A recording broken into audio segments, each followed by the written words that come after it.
Assalamualaikum. Hai Rek, ketemu lagi bareng aku Desi di Black Diary. Di video kali ini aku akan membawakan satu cerita kiriman dari Elin. Hai Elin, terima kasih ya udah ngizinin aku buat bawain cerita kamu di YouTube Black Diary.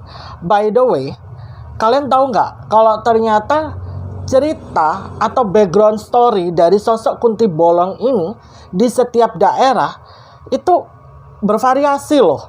Ada yang ngomong si Kunti Bolong ini akhir hayatnya tuh seperti ini, nanti beda daerah beda pula versinya. Sama halnya seperti sosok Kunti Bolong yang diceritakan Elin di video kali ini. Sebenarnya namanya tuh bukan Kunti Bolong ya. Pasti kalian nggak asing lah kalau aku membahas tentang Kunti Bolong. Kalian pasti paham hantu apa sih yang pengen aku ceritakan di video ini. Soalnya kalau aku sebutkan namanya itu bisa kena tit sama YouTube. Makanya kita alihkan namanya menjadi Kunti Bolong. Karena kita sudah sama-sama penasaran bukan dengan ceritanya Elin ini. Kalau gitu nggak usah berlama-lama di intro, mari kita langsung masuk saja ke ceritanya. Di awal email yang Elin kirim ke aku, dia tuh menulis, semoga dari kisah aku ini mah ada pelajaran yang bisa diambil sama seluruh penonton Black Diary. Karena kejadian ini itu Elin sendiri yang mengalami. Tapi Elin itu juga bilang ke aku kalau dia itu sebenarnya agak skeptis ya sama yang namanya hantu atau cerita-cerita mitos yang berkembang di sebuah daerah. Sehingga mitos itu sampai dipercaya turun-temurun. Akan tetapi pemikiran Elin ini dipatahkan dengan sebuah kejadian yang menimpa anak pertamanya. Sehingga Elin itu mulai percaya bahwa mitos itu terkadang juga benar adanya. Mungkin kita bahas ceritanya dari awal.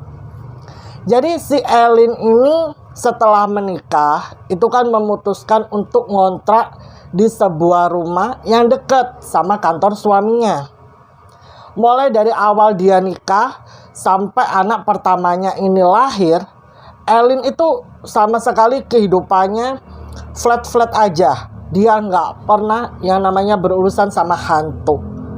Dan Elin juga mengakui bahwa dia ini bukan seorang indigo. Tapi dia tuh kerap banget dengar cerita-cerita horor yang berkembang di daerah situ dari mulut ke mulut. Di saat dia lagi bercengkrama bareng tetangga-tetangganya. Tapi selama Elin tinggal di situ, Elin tuh nggak pernah mengalami yang namanya ketemu sama hantu. Jadi ya ketika tetangganya cerita soal kejadian-kejadian horor, Elin mikirnya, oh ya adalah jadi bahan gibahan aja. Soalnya rata-rata orang atau tetangga-tetangganya Elin ini emang paling suka gibah tentang setan daripada sama manusia. Sampai nggak terasa anak pertamanya ini itu sudah berusia 4 tahun. Dan Elin hamil anak kedua. Elin juga nggak nyangka kalau dia ini hamil lagi secepat itu. Karena planningnya Elin kan nunggu anaknya ini minimal masuk SD lah. Dia hamil anak kedua. Tapi ternyata Allah percepat rezekinya. Jadi anaknya masih umur 4 tahun dia udah hamil lagi. Terus tiba-tiba suaminya ini dapat rekomendasi dari bosnya untuk menjadi leader tapi ditaruh di cabang yang ada di Kalimantan. Awalnya suaminya ragu untuk ngambil job ini soalnya mengingat Elin kan lagi hamil gede dia. Jadi suaminya ngajak Elin diskusi sampai akhirnya mereka menemukan solusi kalau suaminya ini tetap berangkat ke Kalimantan. Nah selama suaminya berada di Kalimantan, Elin itu akan tidur dan menginap di rumah mertuanya. Soalnya kalau di rumah mertuanya itu kan orangnya banyak ya. Jadi banyak juga yang bisa membantu Elin untuk menjaga anaknya. Yang pertama itu, dan anak pertamanya itu bernama Danu. Sambil dia menunggu untuk proses lahiran. Soalnya kan dia lagi hamil gede. Posisinya waktu itu dia lagi hamil 8 bulan. Dan Elin sendiri, kedua orang tuanya itu sudah lama meninggal dunia. Jadi dia itu seorang anak yatim piatu. Dan beruntungnya juga Elin ini punya menantu mertua yang baik banget, yang menganggap si Elin ini seperti anaknya sendiri. Mendengar solusi itu dari suaminya, Elin sih nggak keberatan ya, karena kan suaminya kerja juga buat kehidupan dia, anaknya, dan calon si dedek bayi ini. Singkat cerita, Elin akhirnya diantar tuh ke rumah mertuanya. Itu sekitar 2 hari sebelum suaminya pergi ke Kalimantan. Sebenarnya ada plus minusnya nih terkait kepindahannya Elin ke rumah mertuanya. Soalnya yang Elin ingat ya, di daerah tempat tinggal mertuanya itu kan tinggal di sebuah kabupaten. Aku tidak bisa spill ya namanya. Dan di kabupaten itu terkenal banget tentang sebuah mitos yang berhubungan sama sosok Kunti Bolong. Ada banyak sekali berita yang beredar bahwa si sosok Kunti Bolong ini itu cukup meresahkan. Soalnya di momen yang sama itu banyak sekali anak-anak yang berusia sekitar di bawah 8 tahun hilang. Dan awalnya itu mereka atau warga situ mikirnya itu ada pencurian anak. Ternyata fakta mengatakan bahwa hilangnya anak-anak di bawah 8 tahun ini itu ada hubungannya sama sosok Kunti Bolong. Dan berita itu berasal dari seorang sesepuh yang dituakan di daerah situ. Ada beberapa anak yang bisa pulang dengan selamat, dan ada juga beberapa yang berhasil ditemukan tapi sudah tidak bernyawa. Terus ada juga nih yang belum ditemukan sampai detik ini, kata Elin. Kalaupun ada anak-anak yang bisa ditemukan dengan selamat, itu biasanya ini anak itu kalau nggak linglung ya nggak bisa ngomong. Jadi kayak orang gagok gitu, kata Elin. Sedangkan dia kan punya toddler ya, umur 4 tahun, lagi aktif-aktifnya. Dia tuh sempat kepikiran tentang mitos itu. Cuman dia berusaha meyakinkan diri sendiri bahwa insya Allah aku maupun keluarga suamiku bisalah jaga Danu. Jadi nggak sampai lah hal itu terjadi sama Danu. Dan bisa juga berita-berita yang berkembang itu belum tentu benar hilangnya anak-anak ini ada hubungannya dengan sosok Kunti Bolong. Ya kalian tahu lah ya, Kunti Bolong yang aku maksud ini tuh apa. Dia setelah berusaha meyakinkan diri sendiri, pergi kan itu ke rumah mertuanya. Setibanya di rumah sang mertua, Elin tuh benar-benar disambut hangat dengan keluarga suaminya. Mereka memeluk Elin, menyayangi Danu seperti keluarga sendiri. Tidak ada batasan sama sekali. Itu adalah titik rasa syukur terbesar di kehidupannya Elin ya. Habis itu ya udah, Elin menjalani hari-harinya di rumah mertuanya setelah suaminya ini pergi ke Kalimantan. Tapi yang Elin sadari, sejak dia dan Danu tinggal di rumah mertuanya ini, ada banyak sekali pantangan-pantangan yang selalu disampaikan si ibu mertua kepada Elin dan Danu. Contohnya itu seperti setiap azan subuh berkumandang, Elin dan beberapa orang yang tinggal di rumah itu harus keluar rumah dan sama-sama menyiram pekarangan depan mereka menggunakan air bekas cucian beras. Itu benar-benar semua orang yang tinggal di rumah tersebut harus bangun sekitaran jam 4 subuh. Termasuk Danu dan satu anak dari adik iparnya Elin. Itu usianya unda-undilah sama Danu. Dimana ponakannya Elin ini usianya 5 tahun. Kalau Danu kan 4 tahun. Coba selisih 1 tahun. Selain itu, sekitar jam 4:30, Danu itu benar-benar harus dipastikan udah ada di rumah. Semua pintu, semua jendela itu harus sudah dalam keadaan tertutup. Dan lampu latar depan itu harus menyala. Bukan hanya lampu latar depan rumah saja, tapi juga ada beberapa obor yang dipasang di pagar kayu setiap rumah yang ada di kampung itu, dan itu harus dalam keadaan menyala sebelum jam 4:30 sore. Satu hal yang Elin sadari juga, di kampung mertuanya ini hampir di setiap rumah itu pagarnya selalu menggunakan pagar kayu, dan nantinya di beberapa celah itu akan dipasang obor. Obornya sendiri itu harus dipasang dalam jumlah genap. Elin kurang paham ya. Awalnya dia kan belum tahu tentang mitos ini. Dia mikirnya ya udahlah, mungkin di kampung itu ada aturan tersendiri. Dia adalah seorang pendatang, jadi dia berusaha untuk mengimbangi apa yang sudah menjadi tradisi di sana. Selain itu juga, ketika sudah menginjak jam 8 malam, semua orang itu nggak ada yang boleh pergi ke kamar mandi. Fun fact-nya juga, di setiap rumah yang ada di kampung itu, kamar mandinya itu bangunannya terletak di luar dari bangunan rumah. Pas waktu Elin tanya, kenapa? Karena kan gini ya, nanti kalau tengah malam dia kebelet buang air kecil tuh gimana? Ternyata ibu mertuanya itu sudah menyiapkan 2 ember.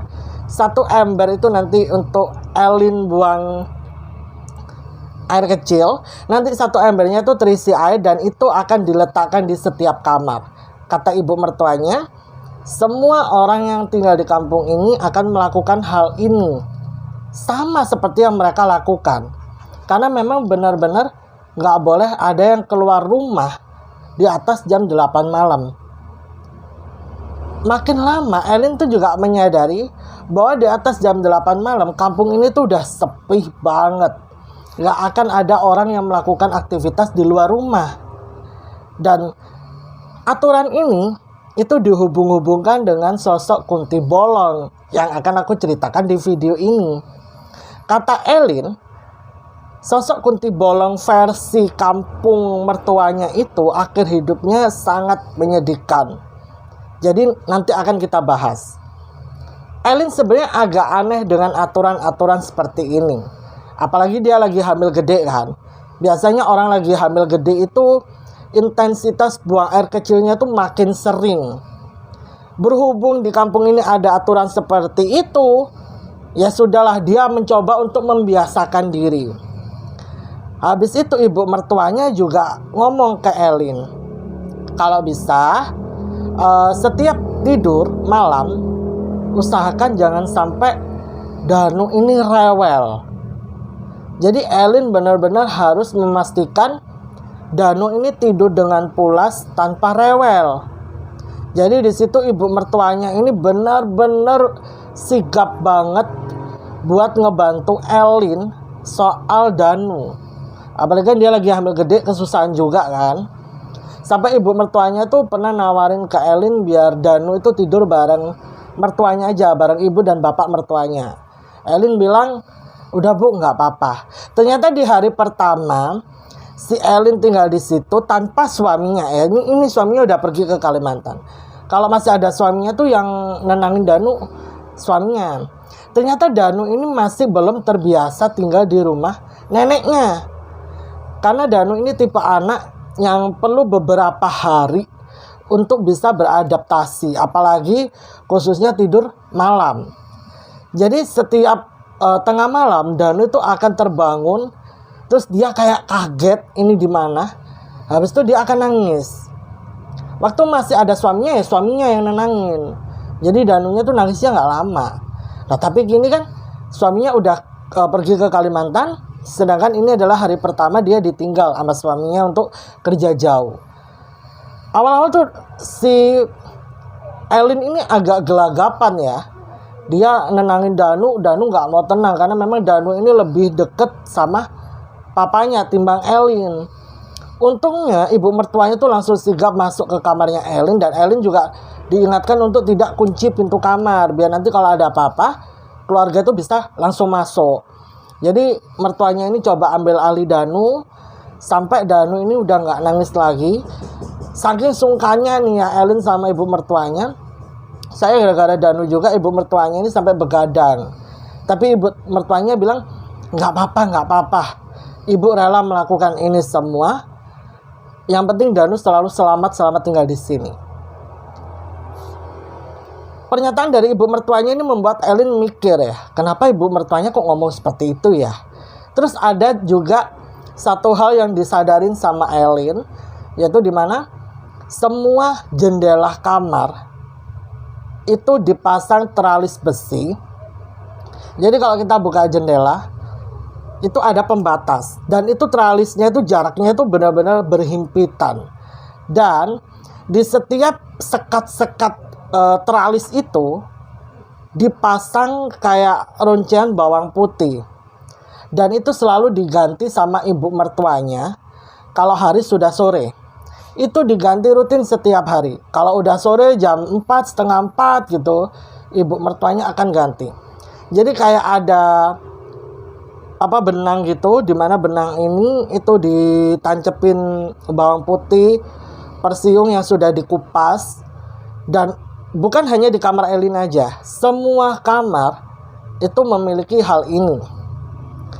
Terus Elin juga melihat jam 6 malam bapak mertuanya itu akan menabur beras yang sudah dibalut dengan kunir mungkin, sehingga warnanya kuning.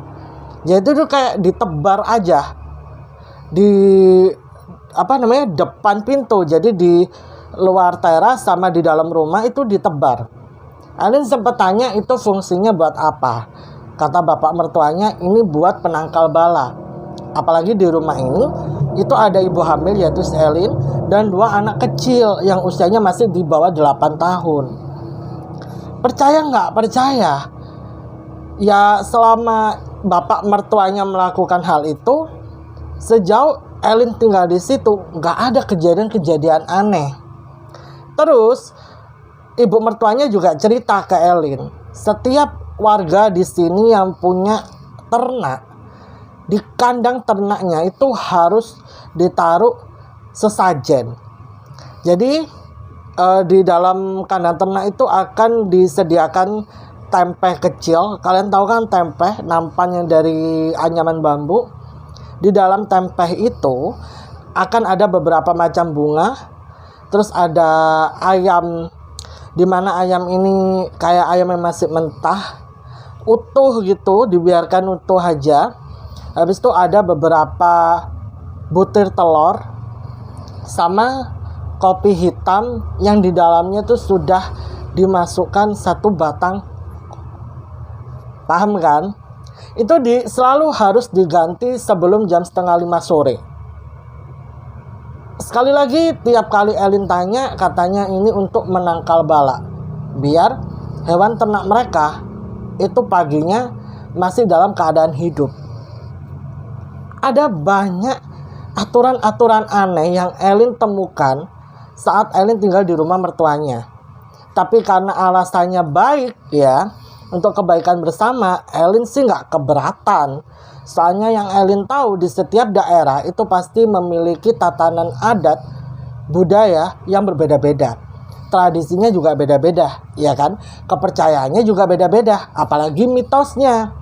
Sedangkan di kampung suaminya ini itu terkenal sebuah mitos Kunti Bolong yang akhir hidupnya itu sangat-sangat menyedihkan. Terlepas ini benar atau tidaknya, karena yang namanya mitos itu kan kebenarannya masih dipertanyakan ya. Elin sendiri kurang paham. Tapi cerita ini itu sudah beredar luas di kalangan masyarakat kabupaten tersebut. Sampai diterapkan aturan-aturan demikian yang harus dilakukan sama seluruh warga yang berdomisili di situ secara turun-temurun, kalau mau anak-anak mereka dalam keadaan selamat. Karena ada banyak sekali kasus anak di bawah 8 tahun yang tiba-tiba dikabarkan hilang. Awal-awal nih ya, warga itu mikirnya oh ada pencurian anak gitu kan. Tapi setelah dilakukan pendalaman kasus, ternyata kejadian ini itu mengarah ke sebuah area barongan Kalau kalian masih awam dengan istilah barongan, barongan itu bukan yang orang jaranan gitu, bukan ya. Melainkan sekumpulan atau segerombolan tanaman bambu yang sangat lebat. Biasanya tuh lokasinya agak jauh dari pemukiman warga. Entah menjadi pembatas antara pemukiman warga dengan area persawahan, atau area rumah warga dengan area pemakaman, dan lain sebagainya. Biasanya kalau kita hidup di desa itu pasti nggak asing dengan yang namanya rimbunan pohon bambu ini atau barongan. Kalau orang Jawa bilangnya barongan ya. Kalau di daerah kalian penyebutannya apa mungkin berbeda, boleh tulis di kolom komentar. Lah, waktu dilakukan pencarian sama Bapak polisi, terakhir kali jejaknya itu berhenti di rimbunan pohon bambu ini. Itu areanya jauh dari area pemukiman tempat tinggal penduduk atau dari rumah mertuanya Elin. Sedangkan dulunya di daerah situ terkenal dengan sebuah cerita yang sudah melegenda di telinga masyarakat sekitar. Lokasinya ini sendiri itu deket banget sama aliran sungai yang gede, plus dekat dengan sebuah makam keluarga yang tidak diketahui ini makam keluarga siapa. Jadi kayak ada beberapa punden, terus ada makam yang batu nisannya itu dibalut dengan kain hitam, tapi nggak tahu ini makam siapa karena bentukannya tuh hanya sepetak doang. Tapi di dalam situ kurang lebih ada sekitar 7 makam. Nggak ditulis juga di sini yang dimakamkan di sini namanya siapa, enggak. Terus areanya itu deket banget sama sebuah apa ya, kayak turunan tajam yang di bawahnya tuh ya aliran sungai yang aku maksud tadi.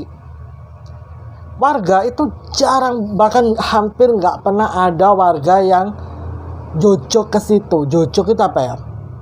Yang pergi ke arah situ. Karena ya di situ nggak ada apa-apa.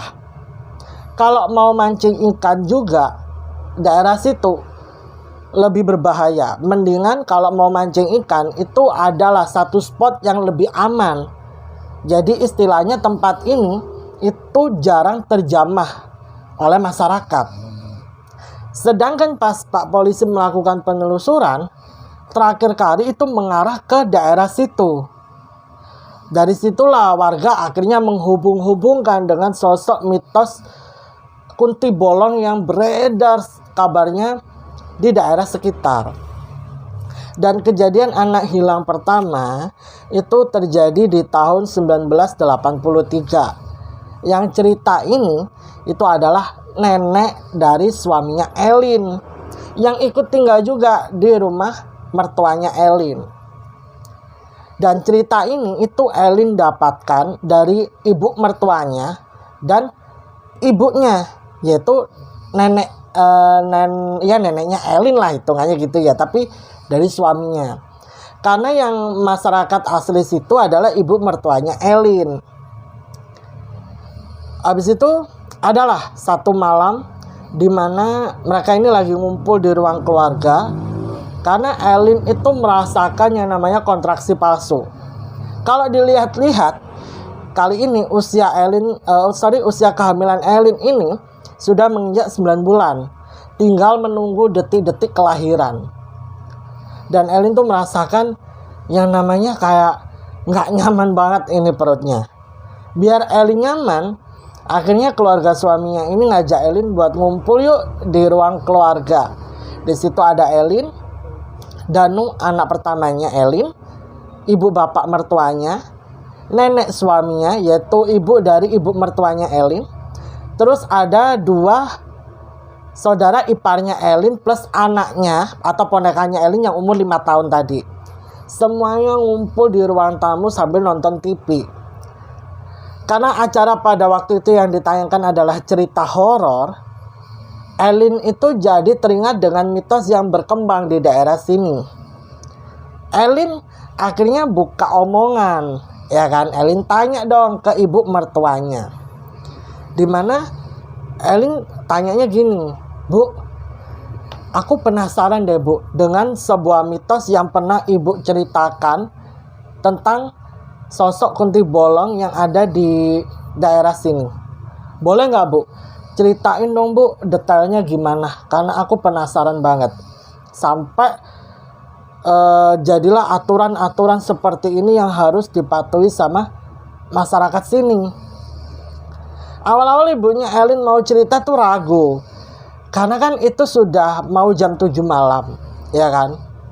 Takutnya ketika mereka cerita sama kayak mengundang. Terus neneknya Elin atau nenek mertuanya Elin ini tuh bilang begini, nggak apa-apa, orang ceritanya nggak panjang, udah ceritain aja poin-poinnya.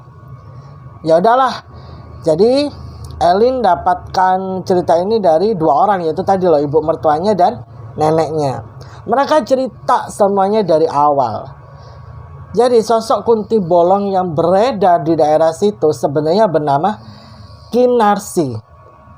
Dan cerita ini itu versi tahunnya bermacam-macam. Ada yang bilang tahun 1960-an. Bahkan ada yang bilang kejadiannya tuh tahun 1950-an. Jadi masih simpang siur terkait kejadian kisah ini. Karena pada dulunya katanya neneknya Elin, daerah sini tuh belum ada rumah sama sekali, melainkan hutan bambu yang nggak ada pemiliknya gitu loh. Orang-orang sampai bisa bangun rumah di sana itu karena buyut-buyut mereka pada babat alas di daerah situ sebelum lahirlah para kakek nenek mereka. Akhirnya sekarang jadi kampung. Aku nggak bisa sebut nama kampungnya. Dulunya di daerah sekitar situ, di daerah desa ini ya, kalau hitungannya kelurahan ini, itu ada satu keluarga yang terkenal kaya banget. Karena keluarga itu adalah seorang pengepul. Jadi rata-rata masyarakat di daerah kampung tempat tinggal mertuanya Elin ini tuh kan bercocok tanam di perkebunan. Jadi mereka menanam aneka macam sayur mayur dan buah-buahan.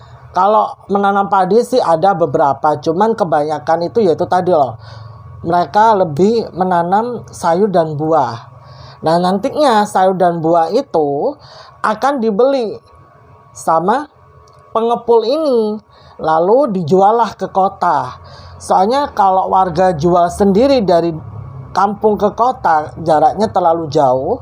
Apalagi kata neneknya Elin, medan jalannya itu dulu parah banget, yaitu pasir berbatu, dan nggak semua orang punya kendaraan. Jadi warga di sini tuh ringkesnya ya udahlah, panen mereka disetor aja ke pengepul ini, nanti biar pengepul ini yang jual. Memang harganya itu murah, nggak semahal kalau jual sendiri. Tapi mengingat medan jalannya seperti itu, jaraknya jauh, nggak ada transport juga, mereka memilih cara simpelnya. Dan si pengepul ini itu bukan masyarakat asli situ, melainkan rantauan dari sebuah kota yang ada di Jawa Barat. Jadi dateng aja ke situ, terus tahu-tahu bangun rumah. Awalnya rumahnya tuh nggak segede pada waktu itu. Rumahnya tuh biasa satu lantai. Dia mulai mendatangi satu persatu petani sayur, petani buah, menawarkan jasa dia, sampai akhirnya warga percaya menjual hasil panen mereka ke orang ini. Dan orang ini itu terkenal dengan istilah bujang lapuk. Soalnya di usianya yang waktu itu sudah menginjak 41 tahun belum menikah. Dan di rumah itu dia hanya tinggal bersama ibu dan adik perempuannya. Adik perempuannya ini katanya tuh masih muda waktu itu. Paling ya usianya sekitar 18 sampai 20 tahun. Dan keluarga si pengepul ini, sebenarnya pengepulnya tuh namanya Mas siapa ya? Mas Udin gitu ya. Keluarganya Mas Udin itu termasuk tipe-tipe keluarga yang tertutup.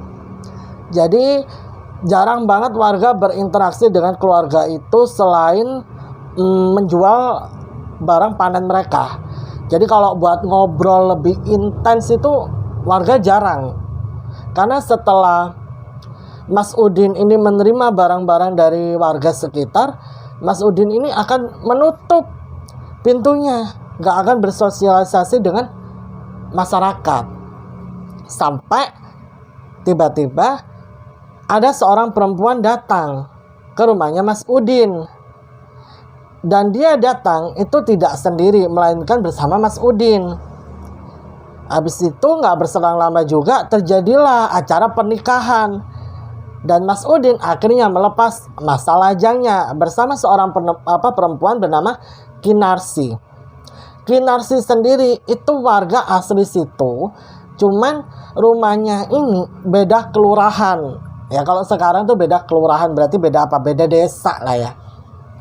Dan Kinarsi ini kalau berdasarkan informasi yang neneknya Elin dapatkan, dia adalah seorang pegawai di perkebunan yang ada di desa sebelah.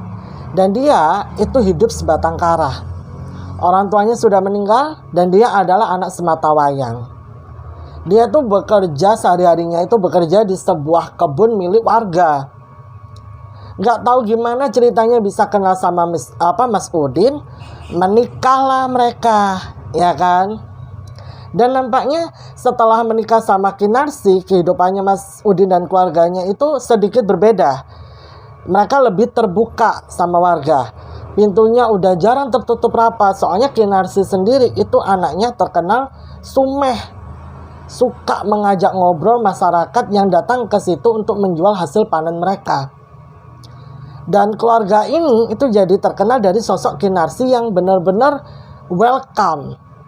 Kinarsi kalau ketemu orang tuh selalu nyapa, baik banget. Bahkan hasil panen yang dijual warga itu harganya dinaikkan 1 kali lebih mahal dari harga jual sebelumnya. Hal itu membuat sosok Mas Udin semakin shining, semiring, splendid katanya Elin. Dan Kinarsi itu benar-benar mendatangkan banyak keberkahan untuk keluarganya Mas Udin. Sampai pada suatu ketika Kinarsi itu cerita kalau dia lagi hamil anak pertamanya sama Mas Udin. Lah, Kinarsi itu bilang kalau dia sendiri kaget. Ternyata dia bisa hamil. Karena apa? Karena yang Kinarsi ingat sebelum ibunya meninggal, Kinarsi itu kan sempat bertengkar sama ibunya. Dimana sebenarnya Kinarsi ini mau dijodohkan dengan seorang lintah darat lah. Kalau sekarang tuh istilahnya apa ya? Rentenir. Tapi Kinarsi nggak mau. Kinarsi malah kabur. Dan sebelum dia kabur, ibunya tuh sempat sumpah serapah. Dimana dia tidak akan bisa hamil setelah menolak perjodohan yang dilakukan sama ibunya. Dan itu bapaknya Kinarsi sudah meninggal dunia tapi meninggalkan banyak hutang. Jadi Kinarsi ini kayak dipertaruhkan untuk pelunasan hutang itu. Sampai akhirnya Kinarsi itu kabur di kota yang berbeda.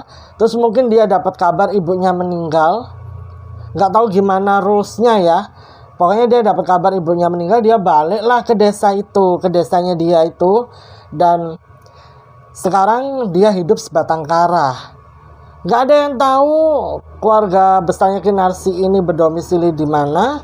Pokoknya setelah ibunya meninggal, Kinarsi ini hidup sebatang kara dan sehari-harinya dia menggantikan ibunya untuk bekerja di kebun milik warga.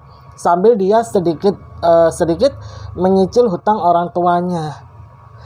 Terus ketemu kan sama Mas Udin itu. Sampai dia sendiri gak nyangka kalau ternyata sumpah ibunya itu gak berlaku.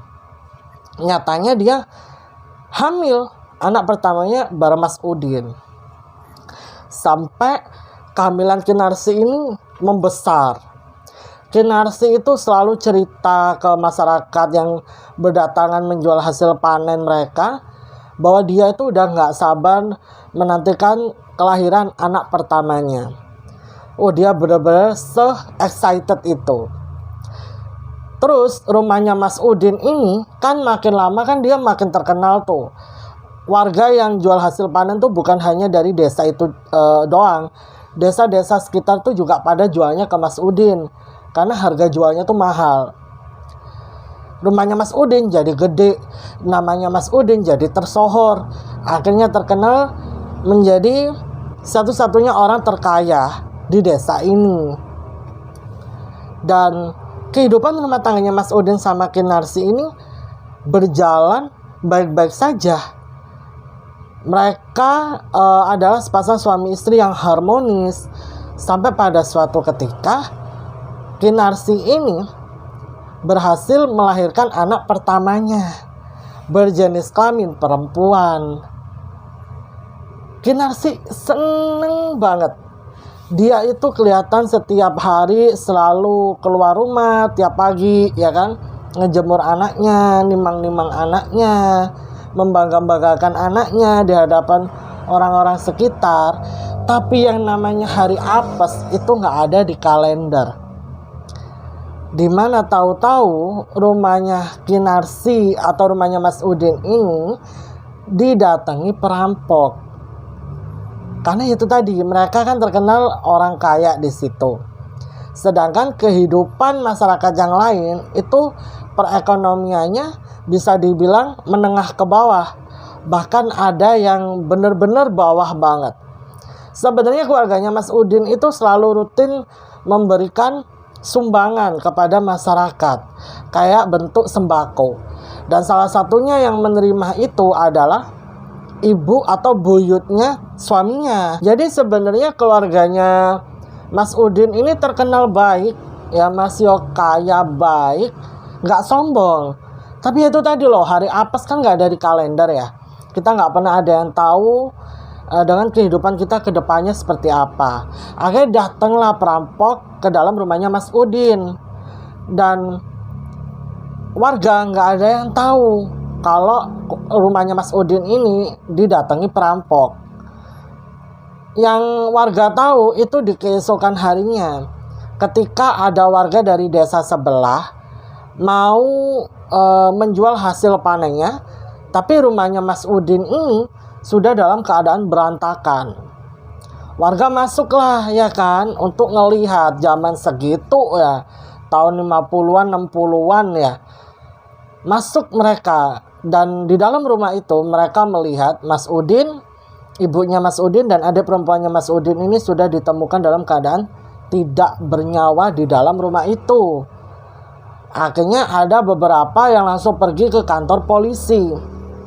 Dan warga yang lain penasaran kenapa di rumah ini tidak ditemukan Kinarsi. Kemana Kinarsi? Awalnya warga itu sempat berseuzon, jangan-jangan yang melakukan ini semua Kinarsi. Soalnya dilihat-lihat itu memang rumahnya Mas Udin ini berantakan banget, kayak habis dirampok. Terus Kinarsi nggak ada, bayinya Kinarsi juga nggak ada.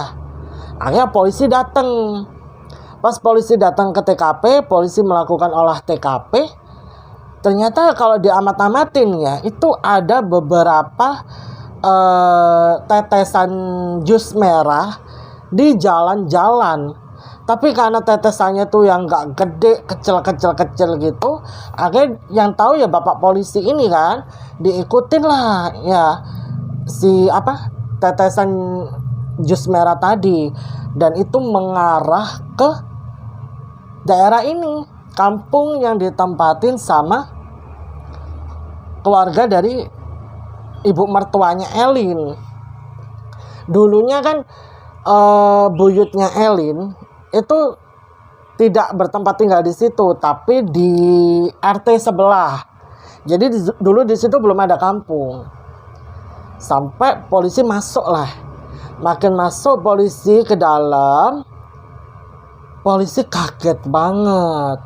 Ternyata di tengah-tengah rimbunan pohon bambu itu, pohon bambu yang paling pojok nih, ada tubuh Kinarsi.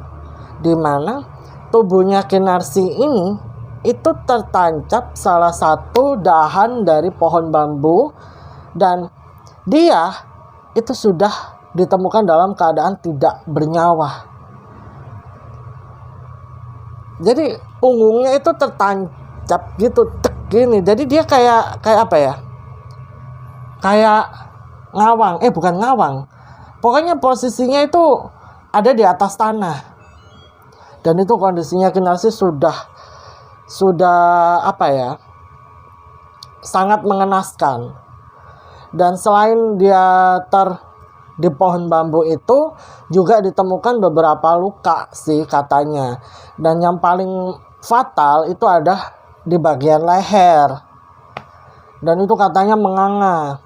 Jadi ada banyak spekulasi yang mengatakan kalau Kinarsi ini tertancap di situ bukan secara tidak sengaja, melainkan sengaja dilakukan sama seseorang untuk membentuk sebuah alibi kalau kalimat versi sekarang mah.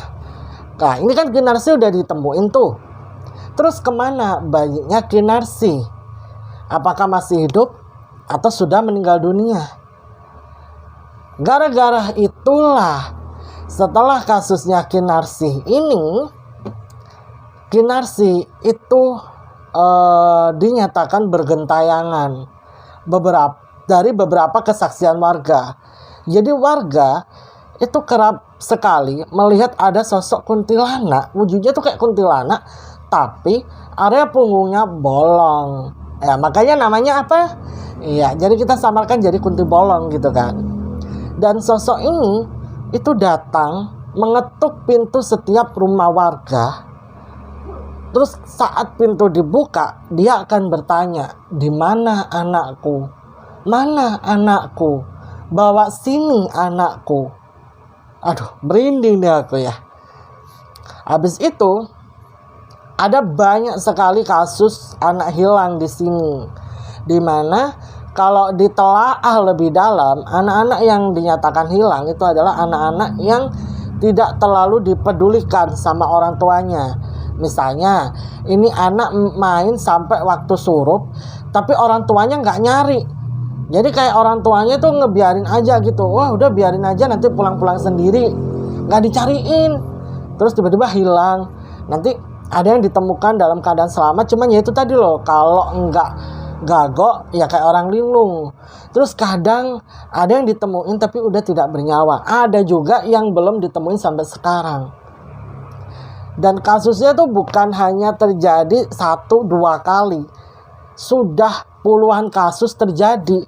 Tapi anehnya masyarakat itu tidak pernah mengambil pelajaran dari kejadian-kejadian yang sudah terjadi.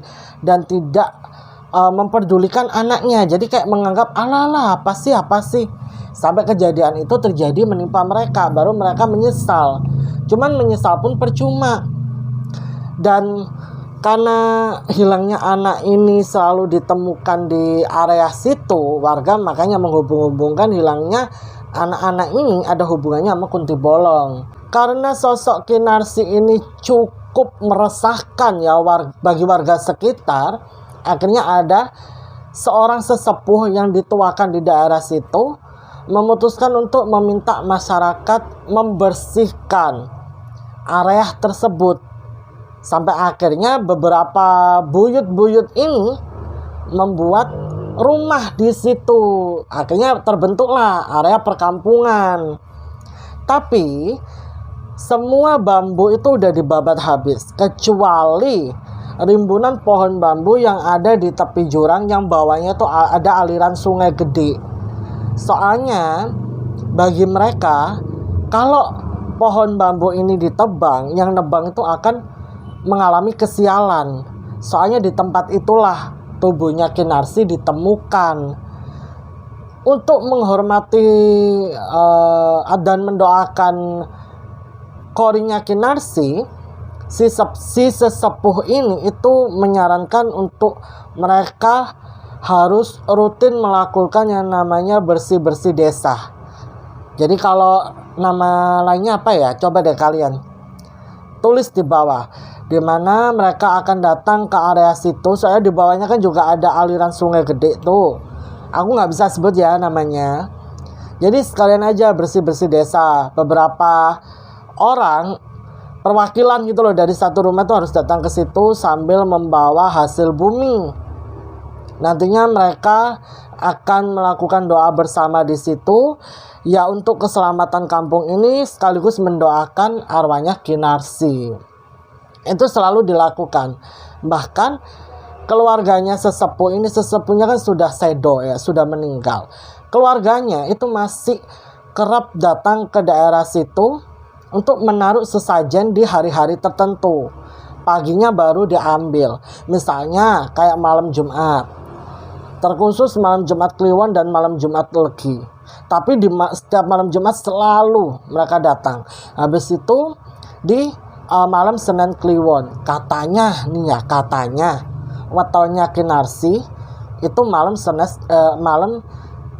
wetonya Kinarsi itu Senin Kliwon, kok malam Senin Kliwon. Lah makanya di malam Senin Kliwon itu keluarganya sesepuh bakal naruh sesajen di situ. Karena ya kan itu wetonya Kinarsi atau pas bulan Suro. Lah katanya Elin bulan Suro, setiap bulan Suro nih ya, selama 1 bulan full keluarga dari sesepuh ini setiap harinya bakal ganti sesajen itu dengan rutin. Ya full selama 1 bulan. Ini kan tahun ini kan suronya udah habis ya. Kemarin nih itu juga begitu kata Elin pas aku teleponan sama Elin. Iya jadi kemarin itu 1 bulan full keluarga dari sesepuh yang sekarang itu pada ganti sesajen. Karena kalau nggak gitu sosok Kinarsi ini malah makin nggak karuan. Jadi kayak sesajen-sesajen itu mungkin bisa dikatakan sebagai bentuk peralihan agar Kinarsi ini tidak mengganggu anak-anak sekitar situ. Habis itu setelah para tetua di sana membangun rumah-rumah dan menjadikan area itu sebagai area perkampungan, diterapkanlah aturan-aturan yang sudah aku sebutkan tadi di awal video. Dan itu selalu dikerjakan rutin sama masyarakat sekitar. Alhamdulillahnya sejak tahun 2015 ke atas itu sudah tidak ada lagi kasus anak hilang. Tapi kasus itu kembali muncul dan yang merasakan itu adalah anak pertamanya Elin, yaitu Danu. Sebenarnya keluarga itu tidak sengaja membiarkan Danu keluar rumah. Dan Elin posisinya waktu itu lagi melahirkan. Jadi begini, jam 12 siang Elin itu udah ngerasa perutnya itu kayak sakit banget, ngecengkrem. Dan kejadian ini itu terjadi tahun 2025 kemarin. Perutnya Elin tuh sakit banget dan dia tahu dia mau lahiran, ya kan? Tapi kalau mau jalan ke rumah sakit dia udah nggak kuat. Akhirnya dipanggillah bidan ke rumah. Tapi di situ saat dicek Elin tuh masih pembukaan 3. Jadi Elin pakailah buat aktivitas jalan biar cepet, pembukaannya tuh biar cepet gitu loh. Sampai sekitaran jam 4 sore. Bidan itu masih ikut nunggu. Bidan itu didampingi sama 2 susternya. Nunggu mantau Elin, bantu Elin ya kan. Sampai jam 4 Elin tuh bener-bener udah gak kuat, rasanya tuh kayak orang bedegelen gitu kata Elin. Dan dia yakin banget ini dia mau lahiran. Akhirnya Elin dibawa masuklah ke dalam kamar sama Bu Bidan, 2 suster dan ibu mertuanya. Danu itu dititip ke neneknya Elin, bapaknya Elin ya udah seperti biasa lah nyiapin beberapa sesajen tadi ya kan. Terus si Danu ini tuh awalnya main di latar depan. Si neneknya Elin itu kebelet buang air kecil. Mikirnya neneknya Elin, oh di depan itu ada bapak mertuanya Elin kan. Beliau ngomong nih ke Danu. Danu kan udah bisa diajak interaksi. Beliau ngomong ke Danu main di sini dulu ya. Mbah mau ke kamar mandi dulu, Mbah kebelet pipis. Danu bilang iya. Ya udahlah ya kan. Si nenek pergilah ke kamar mandi. Elin di dalam kamar tuh berjuang melahirkan anak keduanya. Sampai gak terasa jam 4:30. Elin berhasil melahirkan anak keduanya berjenis kelamin perempuan. Dikasih nama Adinda. Elin seneng banget, dan itu bapak mertuanya udah posisi nutupin pintu, jendela, dan lain sebagainya. Lah, pas waktu keluarga pada ngumpul, Elin langsung nyadarin, kok Danu nggak ada. Ditanya dong ke keluarga, loh Danu kemana? Kok Danu nggak ada? Neneknya Elin langsung inget, ya Allah, iya ya, tadi kan Danu sama nenek. Nenek kebelet buang air kecil. Nenek mikirnya Danu main sama bapakmu ya, sama papa mertuanya Elin. Jadi ya neneknya Elin nggak jalan ke depan, soalnya dilihat di latar depan tuh udah nggak ada Danu. Makanya Danu mainan sama papa mertuanya Elin. Makanya si nenek langsung pergi ke kamarnya. Habis itu pas dengar cucu buyut ya itu ya, kalau neneknya Elin nyebutnya, lahir, neneknya barulah pergi ke kamarnya Elin. Terus bapak mertuanya Elin malah ngomong begini, lah dari tadi saya nggak sama Danu nggak ada sama saya. Loh, digini no kan sama nenek itu, loh tadi kan kamu bersihin kandang tuh sama nyiapin sesajen, masa kamu nggak ngelihat ada Danu? Nggak ada bu, nggak ada Danu di latar. Aku mikirnya Danu udah masuk ke dalam, kan Danu sama ibu. Wah, di situ neneknya Elin ngerasa bersalah. Elin tahu dia lagi panik anaknya hilang, tapi dia harus nenangin si nenek buat untuk nggak terlalu khawatir. Pasti ada solusinya. Akhirnya di situ nggak pakai lama, bapak mertuanya Elin ini langsung hubungin RT. RT langsung datang bareng beberapa bapak-bapak di kampung itu ke rumahnya Elin. Bapak mertuanya Elin cerita semua ke Pak RT. Akhirnya mereka mutusin untuk pulang ke rumah masing-masing, ngambil panci, ngambil wajan, ngambil apapun yang bisa dipukul dan mengeluarkan suara. Katanya untuk memanggil anak yang hilang ini dengan cara memukul perabotan dapur dan memanggil nama anak itu berkali-kali. Jadi kayak tung, misalnya namanya Danu nih ya, Danu pulang, Danu ditunggu mama, Danu ayo pulang, tung gitu. Habis ya udah kan, terus azan maghrib berkumandang. Warga sepakat bakal cari Danu setelah azan maghrib berkumandang. Jadi di situ nggak ada tuh yang sholat jamaah sampean, karena mereka khawatir sama Danu. Soalnya kalau nggak segera dicari, takutnya Danu semakin jauh. Setelah azan maghrib berkumandang, si Elin tuh sampai saking dia lemes ya habis lahiran, dia tuh nggak bisa nangis. Tapi jujur dalam hatinya dia khawatir banget sama Danu. Dia hanya bisa berdoa agar anaknya selalu dalam lindungan Allah. Sedangkan warga mulai memukul perabotan dapur ini.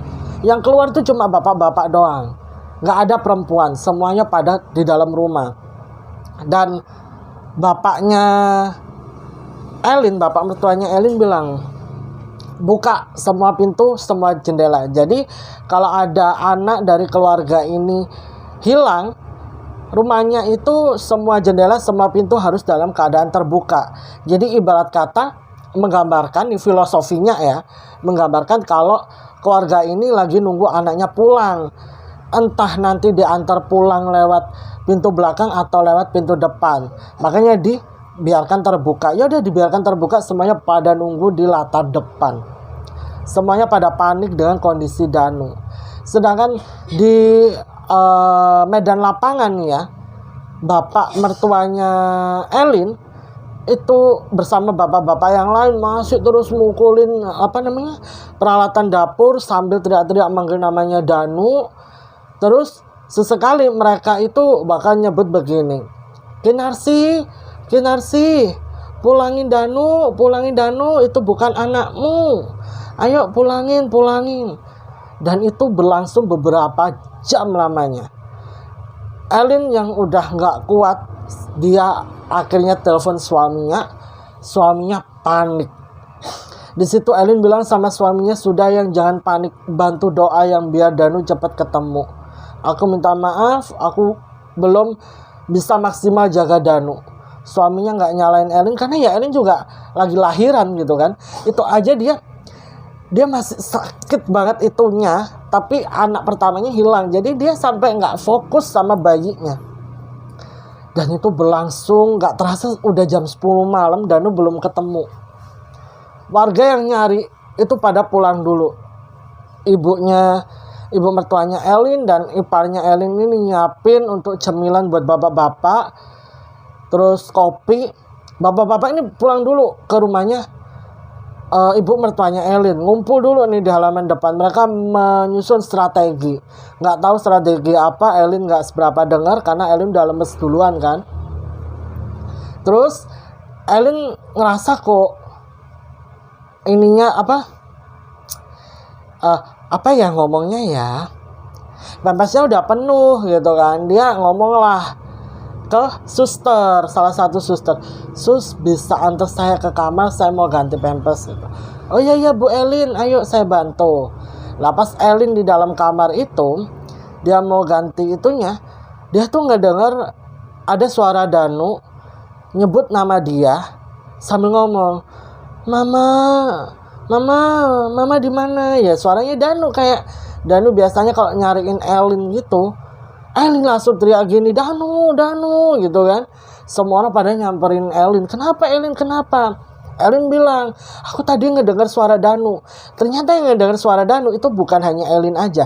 Suster ini juga dengar.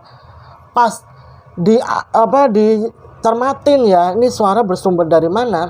Ternyata itu bersumber dari halaman belakang rumah mertuanya Elin. Lah di halaman belakang itu ada banyak sekali tanaman pohon jambu.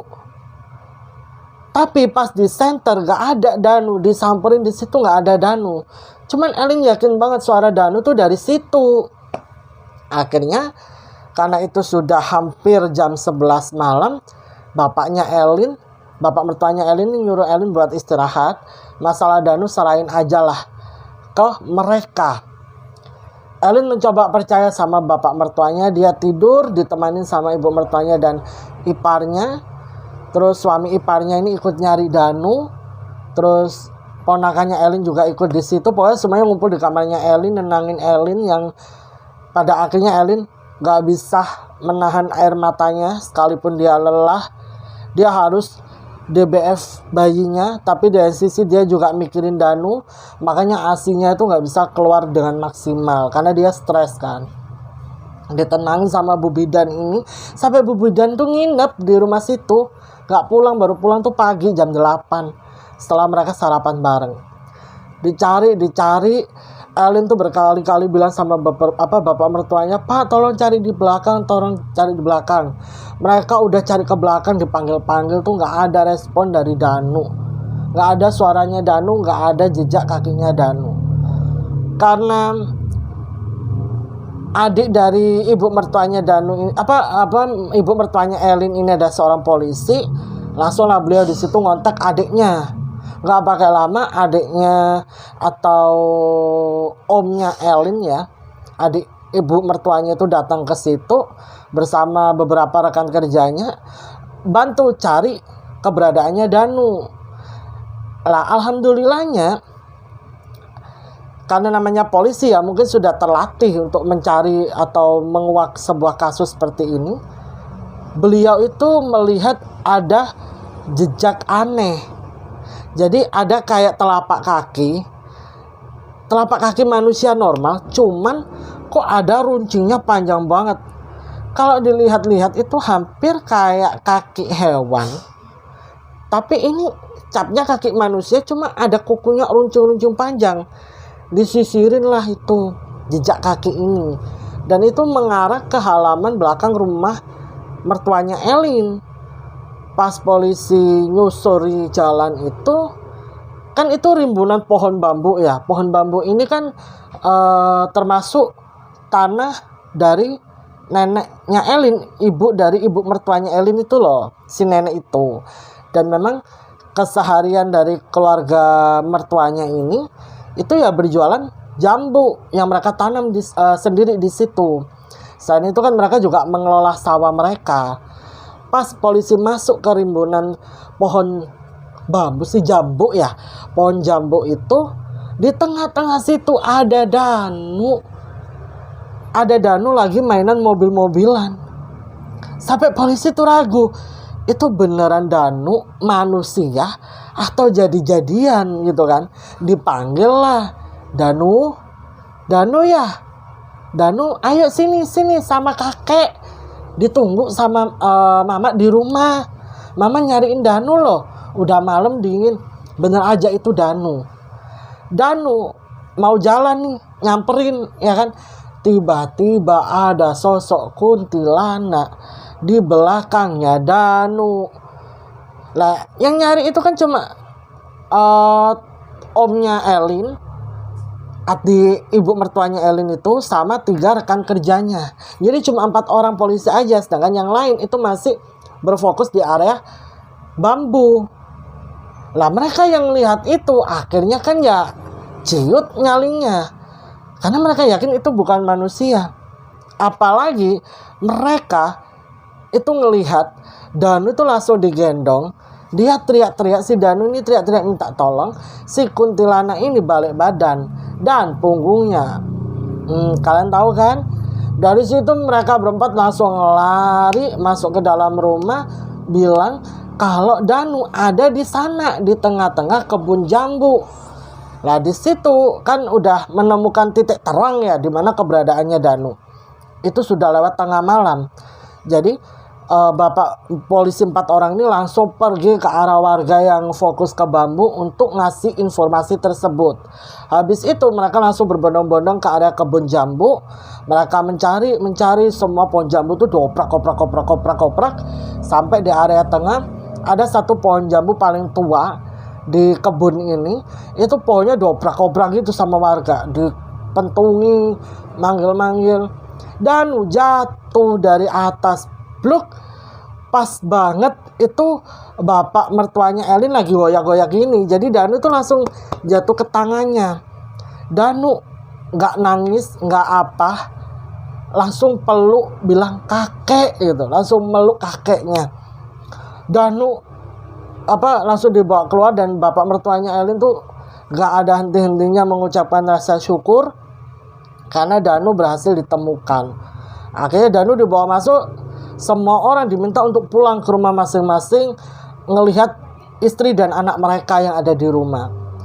Pak RT pun juga pulang. Akhirnya di situ dibantu sama 4 bapak polisi ini. Bapak mertuanya Elin tuh terlihat menutup semua pintu dan jendela. Habis itu Danu langsung dipeluk sama Elin, dan Elin beserta keluarga gak ada henti-hentinya mengucapkan rasa syukur Danu berhasil ditemukan. Dan Danu ini adalah anak satu-satunya yang berhasil ditemukan setelah diambil sama Kunti Bolong itu dalam keadaan normal. Dia bisa ngomong, dia nggak kayak orang linglung, dia masih hidup. Dari banyaknya kasus, cuma Danu aja yang berhasil pulang dalam keadaan selamat tanpa kurang satu apapun. Akhirnya geger lagi soal Kunti Bolong ini. Danu kan besokannya ditanya nih, ya kan, Danu semalam kemana aja? Dari sore loh Danu nggak pulang ke rumah. Kenapa Danu keluar rumah nggak izin dulu? Iya, namanya anak umur 4 tahun ya, dia kan masih polos banget. Ditanya dia jawab, iya ada tante-tante mukanya jelek tapi kasihan, nangis nyariin anaknya. Danu diajak buat nyariin anaknya, nemenin nyariin anaknya. Terus Danu diajak mainan, Danu dikasih makanan katanya. Habis itu Danu nggak dibolehin pulang katanya, sampai ya itu tadi dicariin barulah Danu diserahkan. Karena kan orang-orang itu pada bilang, Kinarsi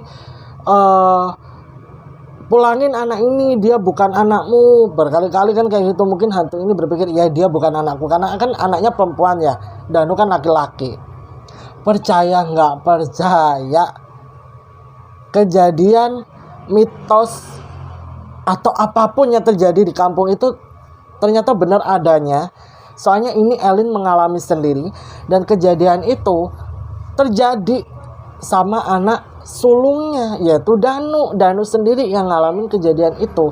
Jadi mau nggak percaya terkait mitos yang berkembang di sana, tapi ini dia melihat sendiri anaknya hampir aja hilang, nggak ditemukan.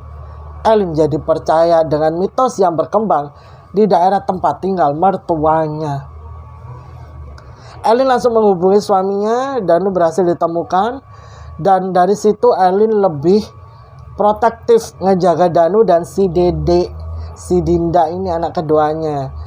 Jadi ya mulai dari situ juga Elin rajin bantu ibu mertuanya buat nyiapin aneka aturan yang harus diterapkan sama seluruh masyarakat yang berdomisili di daerah situ, agar semua orang dalam keadaan selamat dan tidak sampai berinteraksi dengan sosok Kunti Bolong yang bernama Kinarsi. Wow, merinding ya. Aku ceritanya malam loh ini. Ini kalau kalian nggak percaya ya, aku take video ini malam hari. Tuh bisa kalian lihat jam 22.44. Benar-benar Jumat. Jadi ini bakal tayang di hari Sabtu besok. Sebenarnya nih ya, aku tuh sudah take video ini ya. Sudah take video ini di hari Rabu kemarin. Tapi nggak tahu kenapa pas lagi proses editing itu videonya aneh. Jadi aneh aja lah. Pokoknya aneh kayak seolah-olah aku pas cerita ini dalam keadaan ngebengong. Padahal aku udah ngomong ngoceh dari awal sampai akhir, tapi yang ditangkap sama kamera aku tuh cuma gini doang. Lah, kaget dong. Aku sampai kasih file ini ke Bimo. Aku suruh lihat Bimo, Bim, lihat Bim. Ini apa ya? Kenapa ya aku bisa kayak gini? Bimo aja bingung. Tapi yang jelas ini tuh ada aneh yang terjadi sama aku saat aku take video ini sebelumnya. Terus karena aku udah janji ya bahwa di hari Sabtu besok bakal ada video, makanya aku beraniin diri buat take lagi video ini mumpung ada yang nemenin. Masih di malam hari nggak apa-apa lah ya. Aduh, cerita versi Kunti Bolong di daerah tempat tinggal mertuanya Elin ini cukup epic ya. Kehidupannya sangat dramatis sekali, menyedihkan sekali. Aduh, kasihan banget ya. Dan aku baru tahu juga kalau ternyata Kunti Bolong ini banyak versinya. Coba deh, apakah di daerah kalian itu sosok hantu Kunti Bolong ini beredar luas, ngehits? Kalau iya, pasti kan ada background story ya, kenapa si hantu ini bisa menjadi seperti itu. Atau mungkin kalian tahu ceritanya, boleh dong kita sharing cerita yuk di kolom komentar, karena aku penasaran banget gitu loh. Apakah di daerah lain tuh ada cerita yang berbeda? Kan nggak mungkin tuh ya kan, satu hantu ini ceritanya di masing-masing daerah sama. Kalau di daerah sini sih nggak ada ya yang namanya Kunti Bolong tuh nggak ada. Paling terkenalnya di daerah sini tuh ya kuntilanak, pocong, sama genderiwi. Kalau yang Kunti Bolong belum ada nih, nggak minta juga di daerah sini ada. Duh, jangan sampai ya, dua hantu ini aja udah apalagi ditambah Kunti Bolong, bisa pingsan saya. Oke, itu tadi cerita dari Elin. Elin, terima kasih banyak ya Elin atas izin yang telah diberikan. Dan pelajaran yang bisa kita dapatkan dari ceritanya Elin ini adalah selalu waspada sama anak-anak kalian. Percaya nggak percaya ya, apalagi terkait waktu surup. Kalau bisa anak-anak yang masih di bawah umur ya, yang masih belum balik ini dijaga dengan baik. Kalau bisa langsung dibawa masuk ke dalam rumah. Karena ya sebenarnya kalau dijelaskan secara logika itu juga ada alasan ya. Tapi kalau dijelaskan secara mistis, secara supranatural seperti ini, ya bisa jadi kejadian yang dialami Danu ini terjadi kepada siapapun. Ya nggak ada salahnya lah ya kita waspada sama anak kita. Apalagi di luar sana tuh banyak sekali orang-orang yang bisa berniat jahat kepada anak-anak kita. Apalagi banyak sekali marak kasus-kasus yang berkaitan dengan anak-anak di bawah umur. Ya kan, kalian pasti nggak asing lah dengan berita yang beredar akhir-akhir ini. Pokoknya aku berdoa anak-anak kita selalu dalam lindungan Allah, begitu pula dengan kita semua dimanapun dan kapanpun. Amin amin ya robbal alamin. Kalau kalian mau menambahkan pendapat boleh juga sertakan di kolom komentar. Jadi buat kalian yang belum support aku, ayo klik tombol subscribe yang ada di bawah. Jangan lupa nyalakan lonceng notifikasi biar kalian gak ketinggalan saat aku upload video. Terus sertakan pendapat kalian dan sapa aku di kolom komentar, karena sapaan dan doa-doa dari kalian adalah semangat buat aku untuk selalu upload video. Jangan lupa like dan share sebanyak-banyaknya biar yang lain juga ikutan nonton. Aku Desi pamit undur diri dulu. Terima kasih yang sudah menonton. Sampai bertemu di video selanjutnya. Assalamualaikum warahmatullahi wabarakatuh. Bye-bye.